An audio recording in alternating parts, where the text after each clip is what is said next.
WIN, or Women's International Networking, is a leadership organization based in Lausanne, Switzerland. Now, WIN's mission is to inspire, to empower, to develop and connect women worldwide, particularly in an authentic, in a feminine and an interconnected and global way. It does so with high quality learning events and conferences worldwide. Over the years, WIN has provided pioneering thought leadership and is the reference for numerous individuals and organizations worldwide. It opens new paths, inspires exceptional leaders, managers, entrepreneurs, and talent through its innovative and collaborative framework of change. It was founded in 1997 in Milan by Norwegian social entrepreneur and pioneer Kristin Engvig. She brought a revolutionary new way to the world of business by integrating feminine values, wellness, purpose, aesthetics, joy, and nurturing qualities to inspire a more sustainable, regenerative, and prosperous future for all. Kristin, welcome. Thank you. Thank you.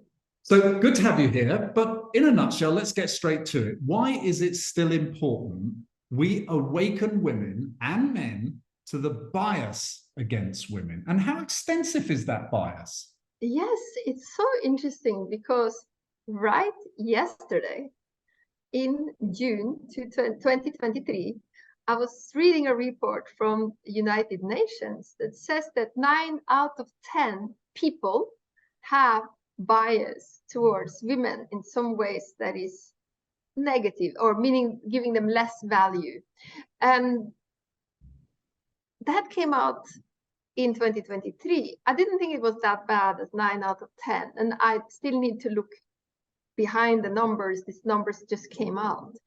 But one thing I have noticed, and why I'm saying that it's in both in women and men, it's that I know all of us, you, me, everybody has been brought up in societies that have had for thousands of years what we can call a patriarchy, or a certain bias, and particularly in the workplace and in society, towards a way of doing which was more based on this action way, or what we can call a masculine values.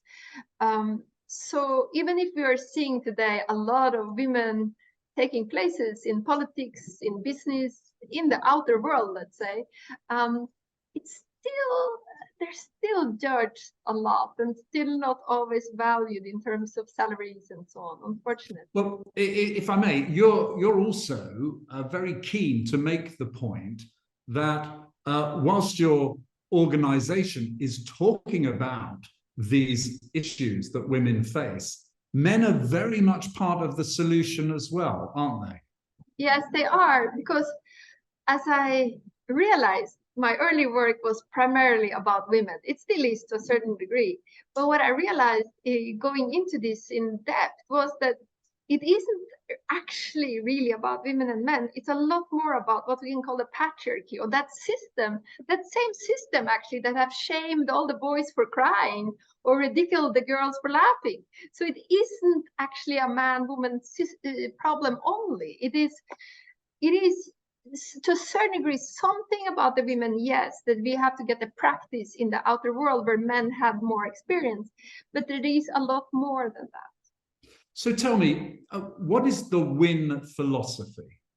Yeah, so the WIN philosophy, we have a philosophy that goes both vertically and horizontally. And what I mean by that is that we want to bring people together. And I started with women because I think that's the most important, or that's the niche, or what came to me, let's say, to bring women from different countries together, build bridges between differences. So we can say there can be different age groups, different industries, different professions, different things. So that's what I call a philosophy that I call global, or what we can also call that's the diversity part, that the embracing diversity, equity, and inclusion.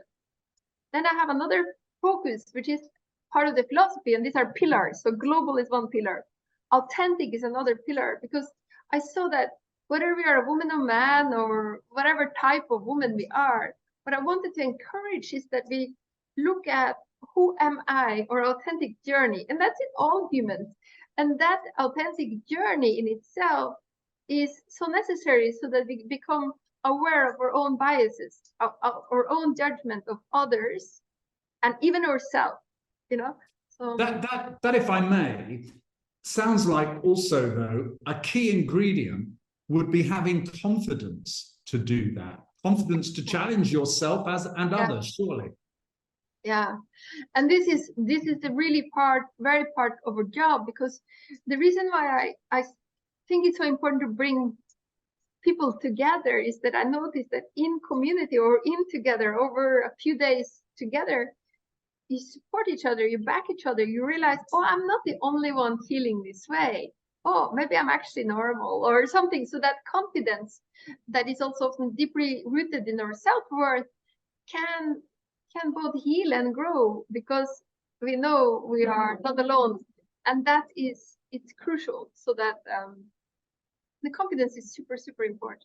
Now, it wouldn't take long for anyone who is interested in this subject to go on Google, of course, and be told that there are 4 or 5 common, if you like, barriers and challenges that women face. You'll read that they talk about access to funding if they're in business, something that you're obviously focus a lot on, women in business. Struggling to be taken seriously would be another one, and sometimes the support network. It's all there. They're fine. You're different, aren't you? You're taking a much more holistic approach to this, aren't you? Can you explain that a bit? Yes, because I realized that just as this thing of that, if I am to understand these biases, okay, so why aren't women paid the same as men for the same job? Why are there so many obstacles? And some will argue even imposter syndromes, etc.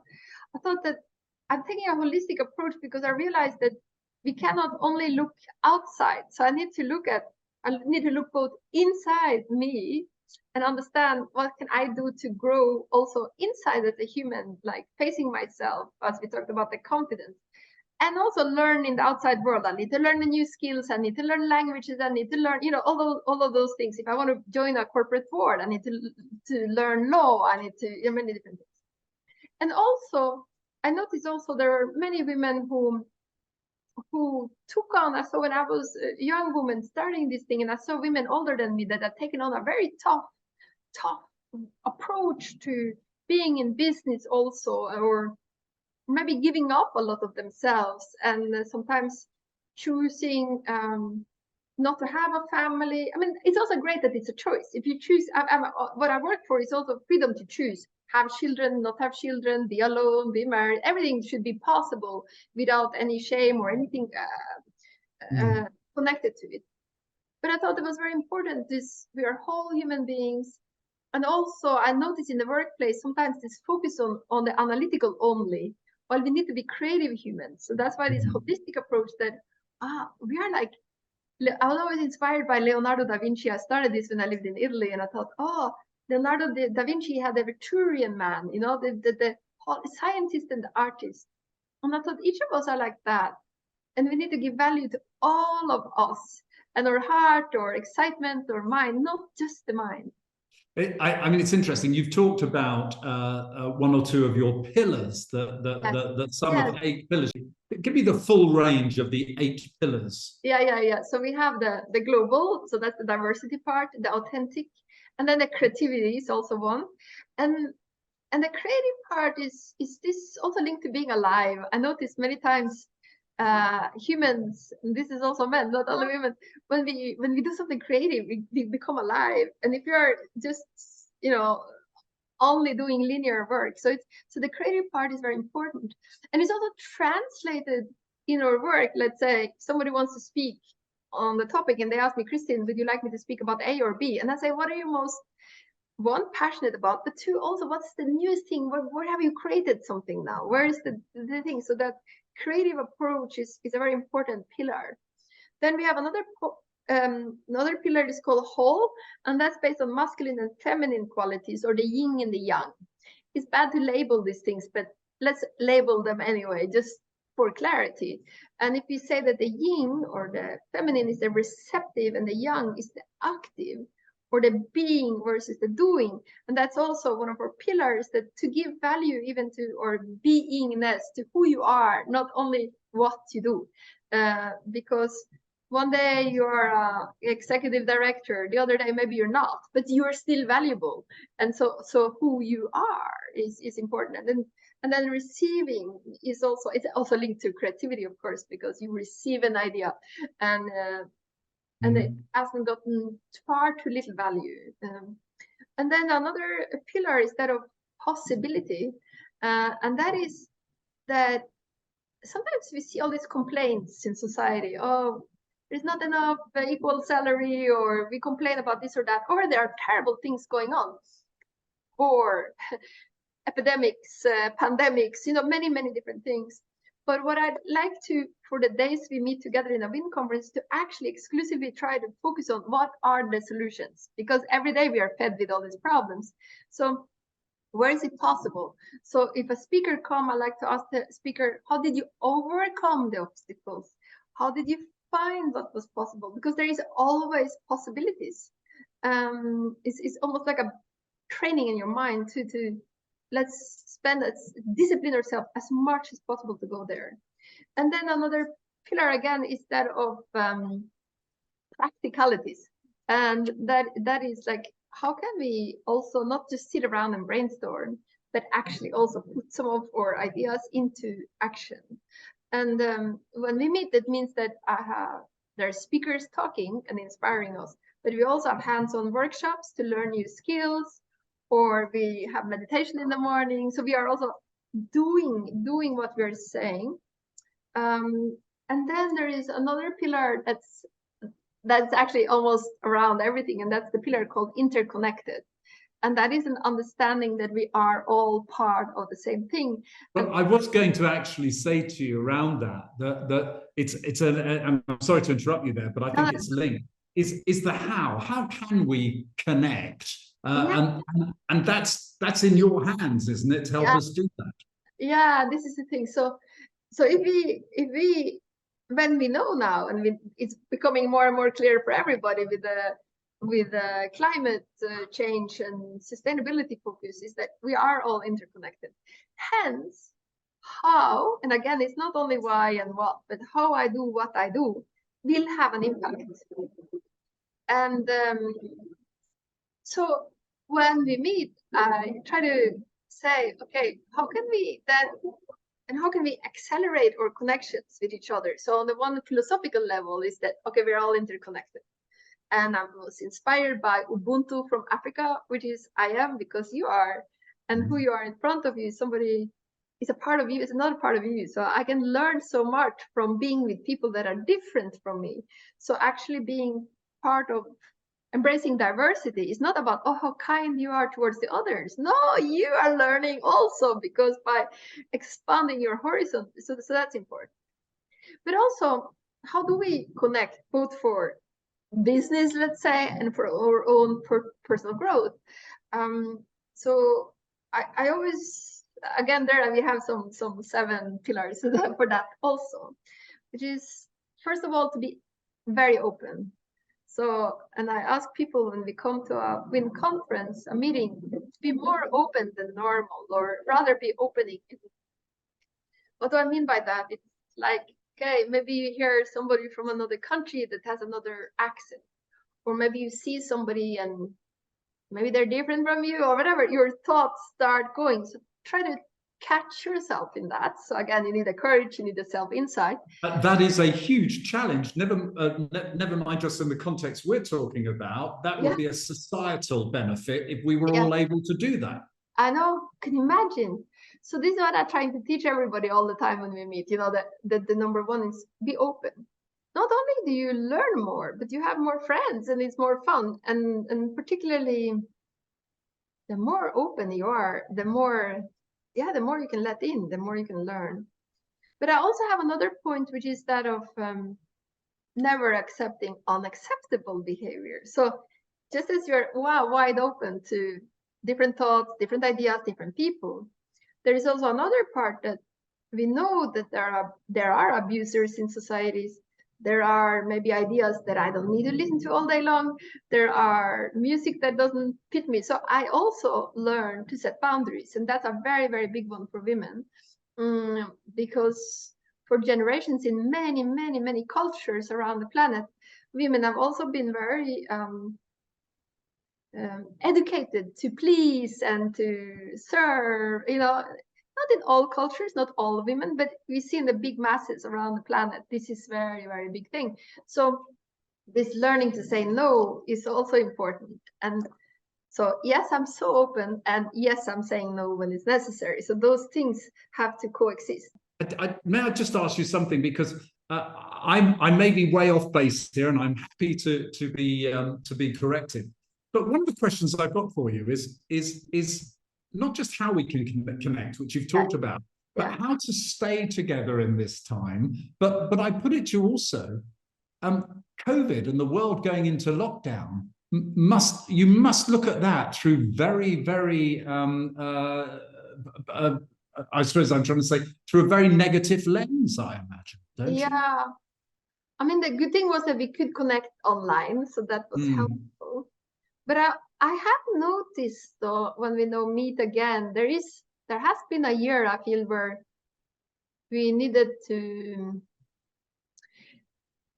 kick each other a little bit to go out again. So what can I say? Or there was a blend. Maybe on the one hand, it was nice and comfortable to stay protected at home with not all these people, all these energies and things. But on the other hand, we've seen, statistically, the depression, the loneliness, the different, even people had problems over time being alone. So now we need to kick ourselves a little bit in the butt, so to speak, to go out and meet people. Do you think the job's harder now to do what you've been doing for nearly 25 years? Yes, it's actually, funnily, it's a little bit, I mean, maybe there's some people are ecstatic about meeting again. Just like there's this pent-up demand with some people. So there is something. So there's like, oh, they all want to go on holiday, they want to meet people, so these are some people. But I see also there are others that withdrew and that need a lot of coaxing. A little more. They need a little bit more courage even to go and meet people. Maybe they were already shy, and now they got a little worse. Well, Kristin, perhaps I can draw this to a close to talking about your conference. It's a platform. It has you've had a lot of success with businesses sending representatives from their company there, right across from director level throughout. Tell me a little bit about the conference, your next conference, and if you like, why should someone go there? Well, why should? Yeah, there is some one lady, she said, it's a spa for my soul and my mind, So it is an Eldorado. I mean, it's a place where you learn a lot of new things, because we have speakers talking about the future of technology, of the society, of the economy. So it's a place where you can learn a lot. And I try to guide all the speakers to address it in a way that's whole, that brings the woman and man perspective. And we hear stories of exceptional, mostly women in this case, women that have gone to top places. I mean, it could be everything from climbing mountains to becoming a CEO or a head of a bank, of a country bank. But also, we hear also, how would the companies look like ideally? And we ask the women, what would they see? What's the ideal company of the future? And what's the ideal career? What's the current vision? And is this matching your dream and what the companies want? Is it possible to, So we discuss all of these things. Then there are plenty of workshops, how to become better communicator, negotiator, all of these things, but also how to get in touch with your authentic self. We also have more like deeper workshops. And the conference starts with this big picture of what's going on in the world, company, and then yourself. And so we go from a wide perspective into a deeper and deeper perspective too. So the last day is very much on self-reflection, personal growth. And then we look at, as that person now who is feeling more confident, more connected to both sisters and some brothers, and feeling more safe now, how would I go back into the world and into the workplace and make it a place that could work for all, that is more harmonious, more peaceful? more joyful and more beautiful. And Kristin, you talk about, actually on your website, you talk about that the feminine is out of balance with the masculine in politics, business, society, and our own lives. And you think that has consequences, and you and others can imagine it being different. If I understand you, that's your message, that's the conference. Kristin Engvig, thanks very much indeed for joining us today. Kristin, of course, the founder of WIN, Women's International Networking, otherwise known as WIN Conference.